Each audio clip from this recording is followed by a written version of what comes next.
હું વેલસન farmer fertiliser કંપનીમાંથી આવું છું. તમારું નામ શું આખું? મારું નામ દિનેશભાઈ સનાભાઈ પટેલ.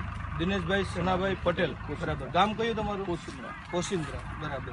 તમે આ અમારી કંપનીનું ખાતર, દવા, ગ્રેન્યુલ્સ તમે કેટલા વર્ષથી વાપરો છો? છેલ્લા ગયા વર્ષથી વાપર્યું છે આપણે. હા હા, અને એમાં સારું રિઝલ્ટ મળ્યું છે. બરાબર બરાબર. આ વખત અમારું જે તમે ખાતર નાખ્યું એની અંદરથી તમારું ઉત્પાદન કેવું મળ્યું છે? સરેરાશ 1 નું 4 કિલોથી 5 કિલોનું વજન વધારે મળ્યું. 4 થી 5 કિલોનું ઉત્પાદન વધારે મળ્યું છે. અમારું નહોતું વાપર્યું એ પહેલા તમારે કેટલું મળતું? એ પહેલા આપણે 28-30 નું આવતું હતું. તો આ વર્ષે કેટલું મળ્યું? 34 થી 35 કિલોનું. 34 થી 35 નું મળ્યું છે. બરાબર બરાબર.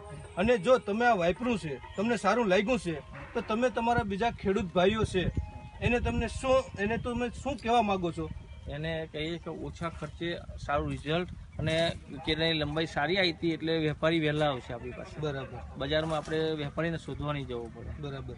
અને બીજા બધાના જે અત્યારે કેળા જાય છે અને તમારા જે કેળા જાય છે એની અંદર શું ડિફરન્સ છે? અત્યારે આપણે સરેરાશ 5 થી 6 રૂપિયા ભાવ બીજા ખેડૂત કરતાં વધારે મળે. 5 થી 6 રૂપિયા ભાવ વધારે મળે છે. બરાબર.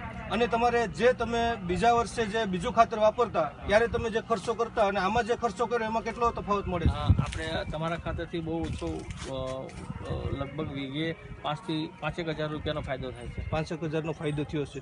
ઓકે, બરાબર. તો તમે બધા ખેડૂત ભાઈઓને નમ્ર વિનંતી કરો, બરાબર, કે ઓર્ગેનિક તરફ તમે જાઓ, ઓર્ગેનિક વાપરો, જમીનમાં ફળદ્રુપતા લાવો અને જેમ ઉત્પાદન વધારે મળે ઓછા ખર્ચે આવા પ્રયાસો કરો. મારા સાહેબ અનુભવ પ્રમાણે તમારા વાપરા પછી જમીન પોચી બહુ રહેશે. બરાબર. અને પેલું રાસાયણિક વાપરથી જમીન હાર્ડ થાય છે. બરાબર. અને વરાપે ને ભેજ સંગ્રહ શક્તિ વધે છે. બરાબર. ઓકે.